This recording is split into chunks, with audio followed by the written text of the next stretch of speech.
우리 문명의 마지막 시간들. 톰 하트만.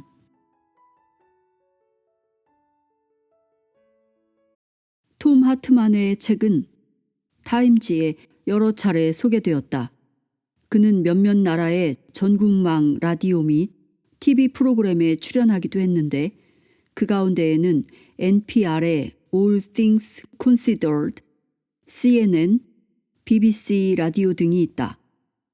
그는 2번이나 월스트리트 저널지의 표지 모델이 되었으며 지난 20여 년 동안 4개 대륙에서 10만 명 이상의 청중들에게 연설했고 저서 가운데의 한 권은 스미소니안 협회가 선정한 영원한 수집물 가운데 하나로 선정되었다. 베스트셀러 작가이자 작품상을 수상한 작가인 그는 버몬트 몽펠리에 근방에서 환경 파수꾼으로 살아가고 있다. 추천사. 개혁적이고 창조적이고 독창적인 사상을 발견한다는 건 우리 인간만이 누릴 수 있는 귀한 특권 가운데 하나다. 그 중에서도 우리 인간종이 직면한 가장 중요한 문제에 초점을 맞추어 온 사상가를 발견한다는 건 참으로 고무적인 일이라 할 것이다. 이 책은 오랫동안 계속되어 온 문제에 대해 대단히 독창적인 견해를 제공하는 생산적인 저작이다. 사실 나는 이 책을 통해서 오늘날 우리가 처한 상황을 새로운 각도에서 바라보게 되었다. 그리고 그 작품의 깊이와 규모 때문에 나는 많은 영감과 동시에 불안감을 느끼게 되었다. 나는 톰 하트만의 이전 저서인 예언자의 길에 쏟아부어진 다양한 극찬들이 어떠했는지 잘 알고 있다. 나는 그 책에 대해서도 내가 지금까지 읽은 책 가운데 가장 중요한 책이라고 평가한 바 있다. 왜냐하면 그 책은 나에게 실제로 그러했기 때문이다. 하지만 지금 나는 지구상에 사는 모든 생명체를 대상으로 하는 그 후속편인 이 책에 대해서도 동일한 찬사를 보내지 않을 수 없다. 나는 사람들이 끔찍한 위기에 처한 우리 생태계 문제를 비록 완전히 무시하거나 외면하는 건 아니지만 그래도 몽유병에 걸리기라도 한 듯 너무 안이하게 대처하는 현실이 한동안 이해되지 않았다. 지구의 위기에는 개인적, 사회적, 나아가 범세계적인 모든 것이 포함될 수밖에 없다. 하지만 우리 인간의 손에 의해 눈사태처럼 불어나는 온갖 재난들에 대해 늘어놓는 그럴싸한 방안과 번지르르한 말장난들에도 불구하고 우리의 모든 조치들, 약간의 재활용이나 약간 덜 운전하기나 지구온난화의 속도 떨어뜨리기, 시에라 클럽에 후원금 보내기 등 이와 같은 조치들은 실상 우리의 죄책감을 경감시키거나 늘어나는 불감증을 감추는 역할 이상을 하지 않는 것 같다. 나락으로 곤두박질 치는 속도가 조금도 줄어들지 않았기 때문이다. 우리가 지구 약탈을 못 본 척하며 방관자처럼 행동하는 이유는 이것이 우리 개인의 통제력을 훨씬 벗어난 너무나 엄청나고 끔찍한 재난이어서 다른 누군가가 해야 할 일이라고 생각하기 때문일 것이다. 이와 비슷한 사례 가운데 하나가 지금은 줄어들고 있지만 지난 반세기에 걸쳐 우리 머리 위에서 떠돌던 핵폭탄 구름일 것이다. 혹은 좀 더 지역적인 차원으로는 켄터키 동부와 버지니아 남서부에 걸쳐 있는 에팔레치아 산맥의 무연탄 노천 채굴 현상을 들 수 있다. 이곳은 내가 행복하고 목가적인 어린 시절을 보내던 장소이기도 하다. 이곳에서 2차 세계대전 직후부터 시작된 노천 탄광 개발과 그로 인한 환경 파괴는 백문이 불여일견이다. 아직 닫히지 않은 능선에 서서 밑을 굽어보면 산 전체가 말 그대로 완전히 깎여서 사라져버렸다. 한때 아름다운 풍광을 자랑하던 남부 고원지대는 송장 같은 폐허로 변한 채 흉한 상처들이 여기저기 널려 있고 한적한 소나무 오솔길은 침적토에 뒤덮인 채 파괴되었으며 계곡은 사라져 흉물스럽게 변했다. 하지만 중요한 건 뭐니 해도 당장의 이익이기에 지역 사법부를 매수하여 지역 주민의 다양한 소송들을 원천 봉쇄하는 작전까지 포함된 단기 계획과 2층 높이의 대형 바퀴들이 달린 대형 포크레인은 단 한 톨의 믿음도 없이 휘발유의 힘으로 산 전체를 옮겼다.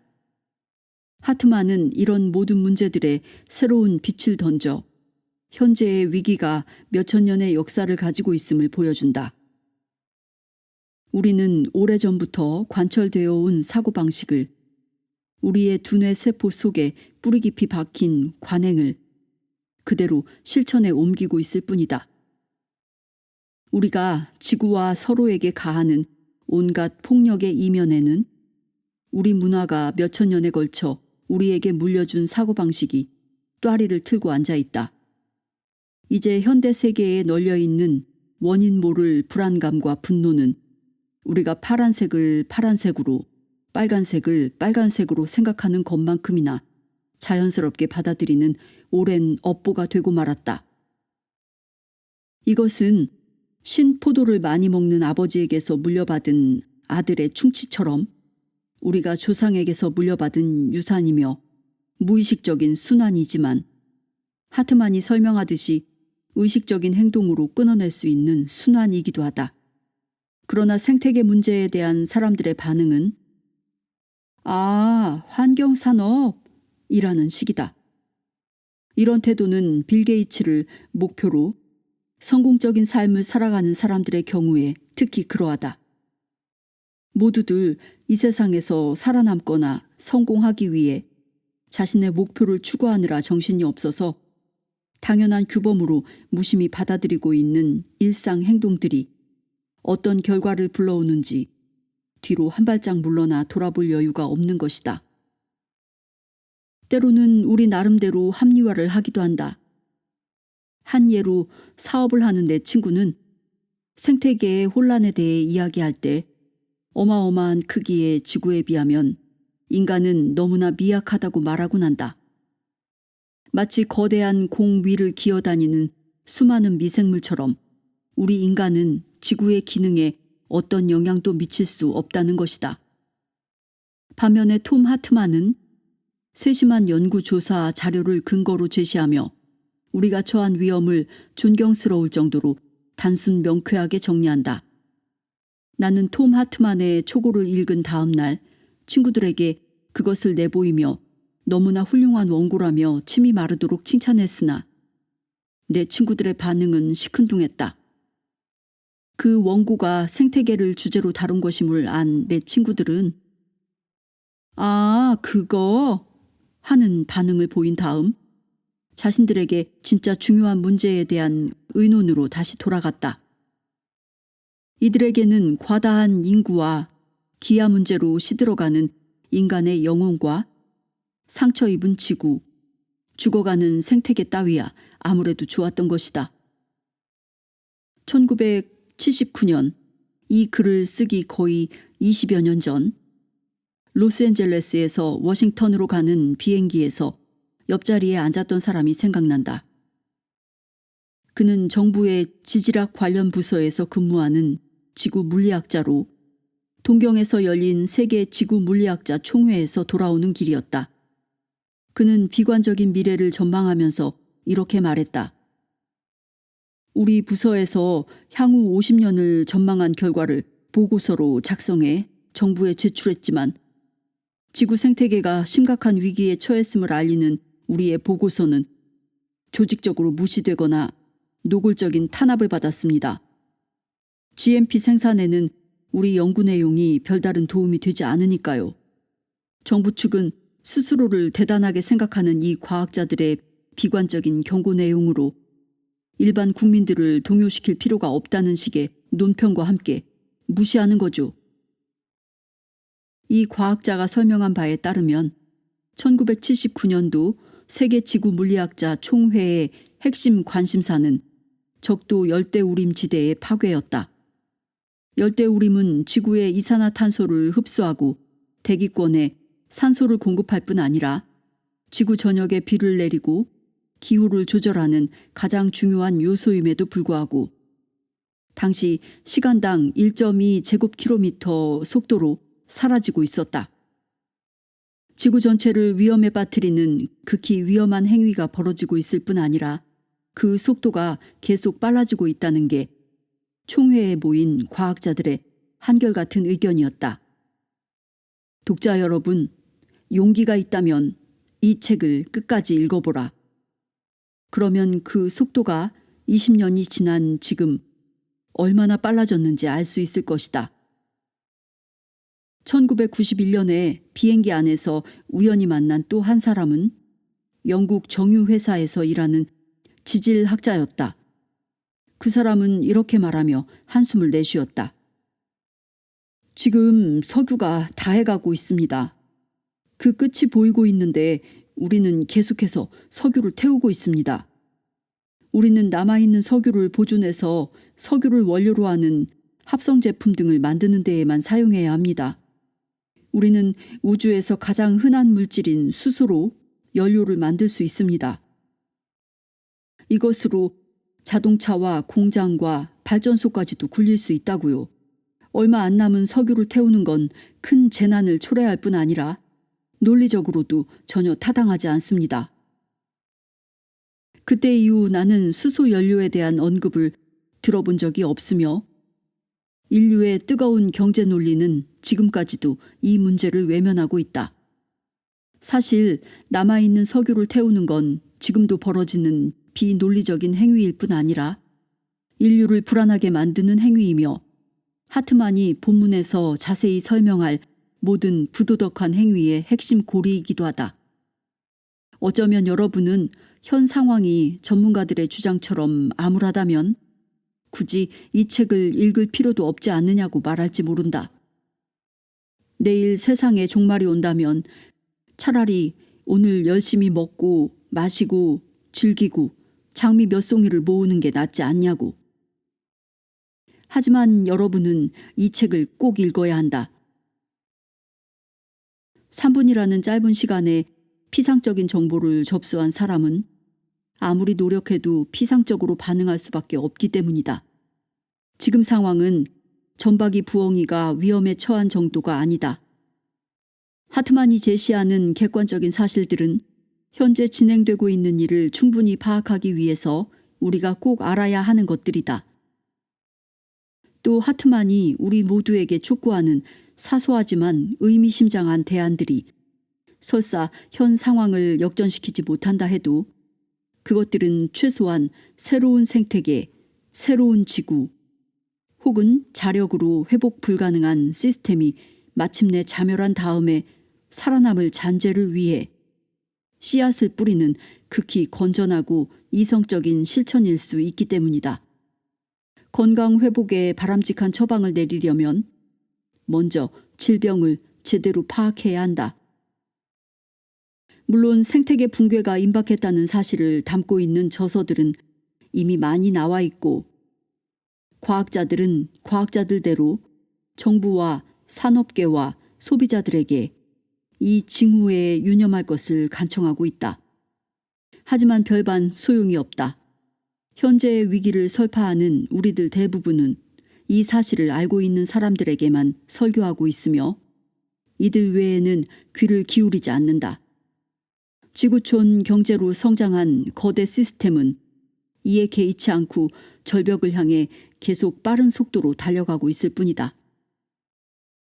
오래전에 라첼 카슨이 예언적인 저서 침묵의 봄을 통해 화학 독극물에 대한 문제를 제기해서 상황을 전환시킨 기억이 난다.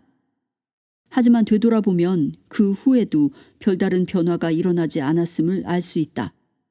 사람들의 반발을 무마하기 위해 표면적인 조치를 취했을 뿐 기존 행위들은 그대로 진행되어 온 것이다. 우리의 환경보호 기관들은 언론 보도용의 소소한 일들에만 집착하여 떠들어댈 뿐 큰일은 소홀히 해왔다. 결국 카슨의 주장 역시 GMP 증대에 전혀 기여하지 않을 터였기 때문이다.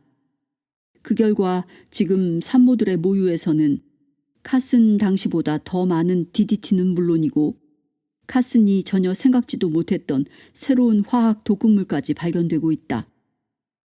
우리는 지금 현재 연평균 9,000종의 새로운 화학물질을 생산하고 있는데 이것들 대부분이 우주 어디에도 존재하지 않는 분자 결합 구조를 가지고 있으며 이 가운데 90%가 발암물질이다.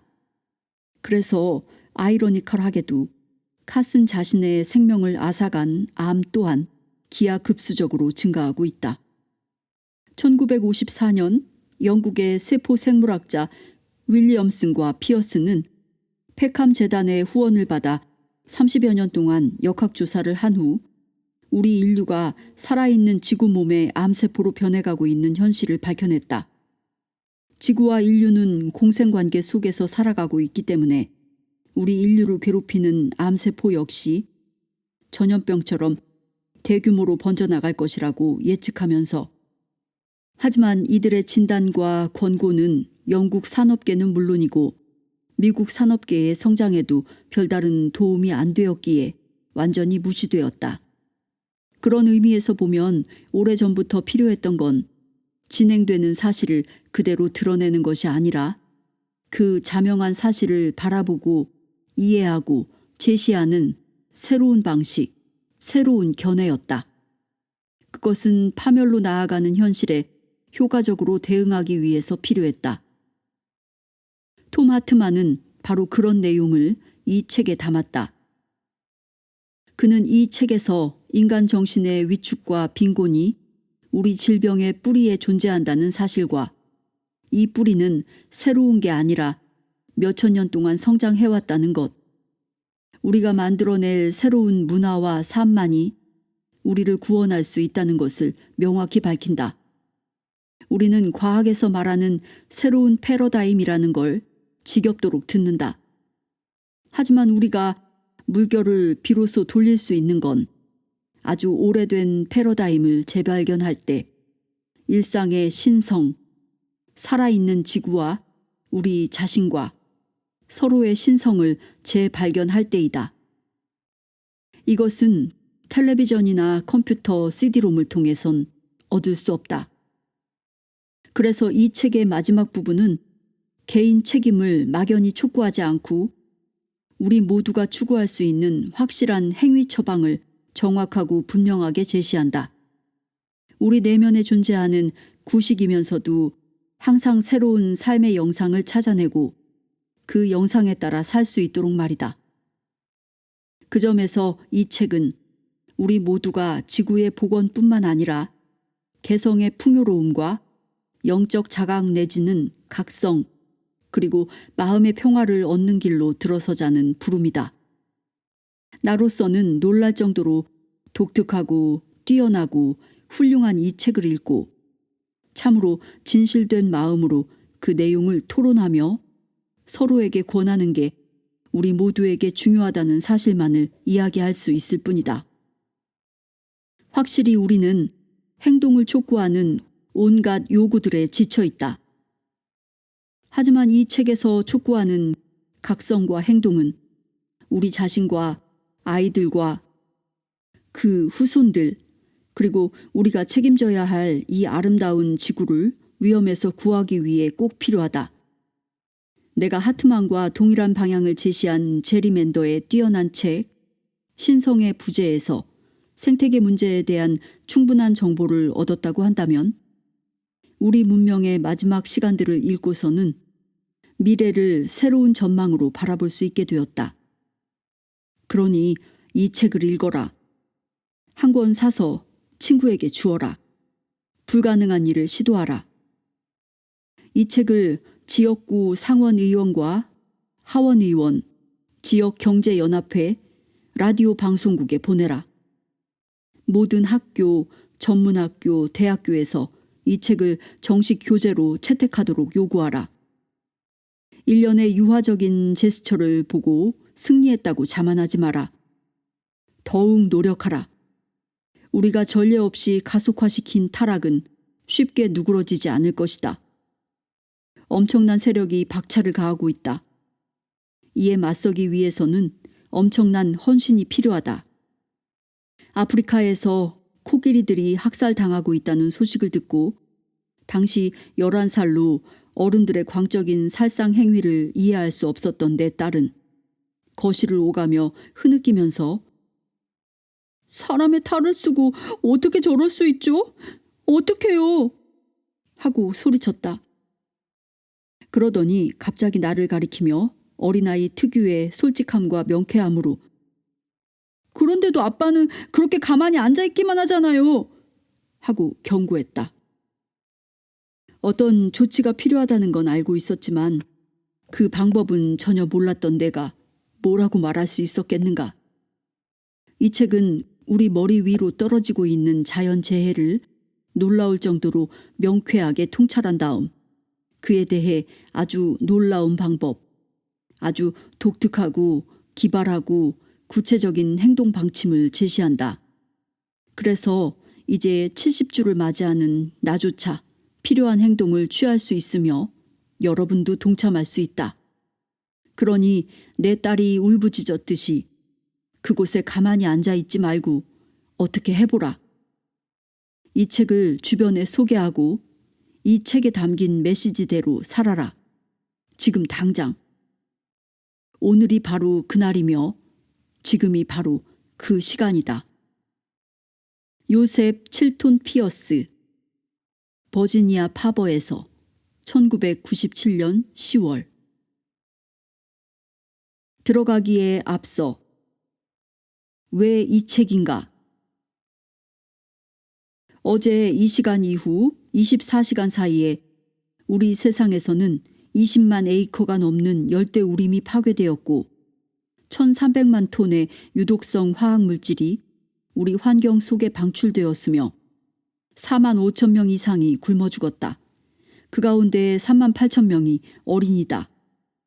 그리고 인간이 환경에 가한 영향 때문에 130여 종 이상의 동식물이 사라졌다.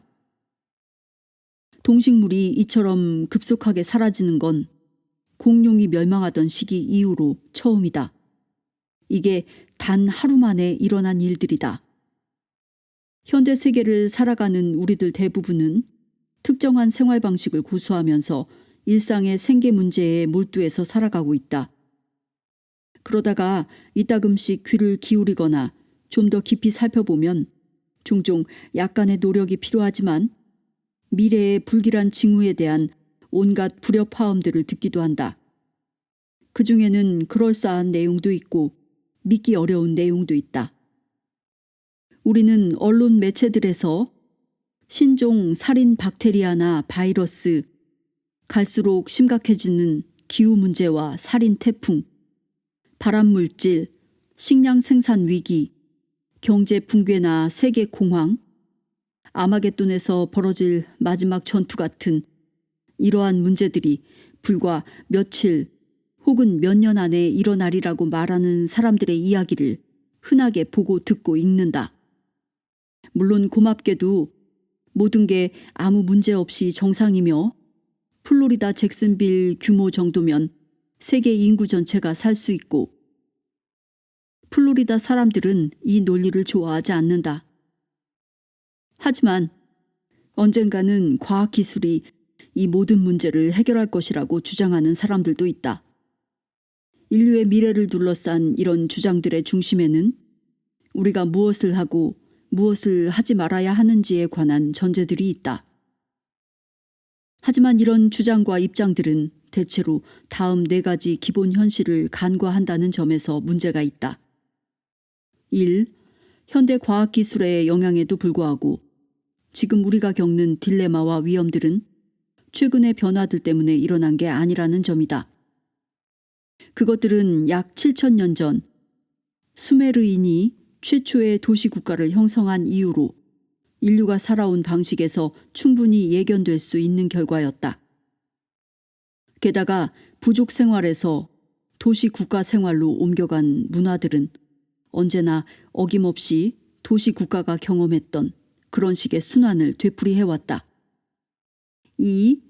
우리를 비롯하여 모든 생명체의 육신을 유지하는 건 먹거리인데 이 먹거리의 유일한 에너지원이 햇빛이라는 점이다. 해가 없으면 생명도 있을 수 없다. 햇빛이 넉넉하고 물이 충분하다는 건 그만큼 생명 형상들이 풍요롭다는 뜻이다. 우리는 햇빛으로 이루어져 있다. 사실 가장 핵심되는 이 자원을 우리가 어떻게 받아들이는가가 나머지 자연과의 관계에서 우리 자신을 어떻게 보는가를 규정한다. 3. 우리가 겪는 문제들은 과학기술이나 식량 생산, 언론 폭력같이 우리가 저지른 일들 때문에 생긴 게 아니라는 점이다. 그것들은 우리 문화에서, 말하자면 세계관에서 생겼다. 세상 위기에 대한 대부분의 해결책들이 비현실적인 이유는 그것들이 문제를 일으킨 바로 그 세계관에서 나온 것들이기 때문이다. 앞으로 보게 되겠지만 재활용이 세상을 구하진 못하고 산화 제한이 세상을 구하진 못하며 이제 얼마 남지 않은 열대우림의 보존이 세상을 구하진 못한다.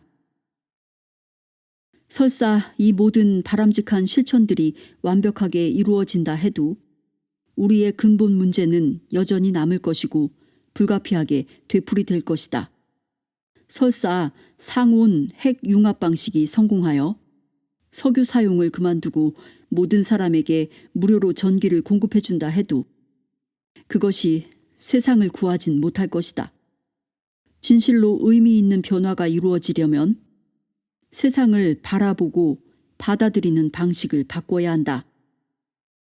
자연스러운 인구 조절과 산림 복구, 공동체의 재창조, 물자 낭비의 감소는 이런 시각 변화가 있고 나서야 가능하다. 4. 내가 이 책에서 제안하는 해결책들은 인류사에서 새롭지도 급진적이지도 않다는 점이다. 사실 그것들은 몇백만 년에 걸쳐 인류를 살찌우고 지탱해온 세계관을 표현하고 있다. 남미와 북미, 아프리카와 호주, 그리고 초기 아시아의 원주민들은 과잉 인구를 만들어내지도 자신들이 살아가는 세계를 파괴하지도 않았다. 대부분의 경우 자신들이 사용한 것보다 훨씬 더 많은 자원들에 접근할 수 있었음에도 불구하고 언론 매체와 일반인들이 흔히 상상하는 것과 달리 남아있는 어떤 화석 사료를 보더라도 이들이 거칠고 절박한 삶을 살았다는 흔적 같은 건 보이지 않는다. 오히려 이들은 세상을 신성시하고 모든 것에서 신성과 창조주의 현존을 느끼면서 무한정 존속될 수 있는 생명 유지 방식으로 살았다. 또 이들 대부분은 산업사회의 어떤 노동 계급보다 훨씬 더 많은 여유 시간을 즐기면서 자신을 실현하는 삶을 살았다. 이런 생활 방식 덕분에 이들의 문화와 부족은 현대 국가보다 100배 이상 오래 지탱되었고 세계 인구는 항상 몇백만 명 수준에서 유지되었다. 이들은 우리에게 중요한 교훈을 가르쳐준다.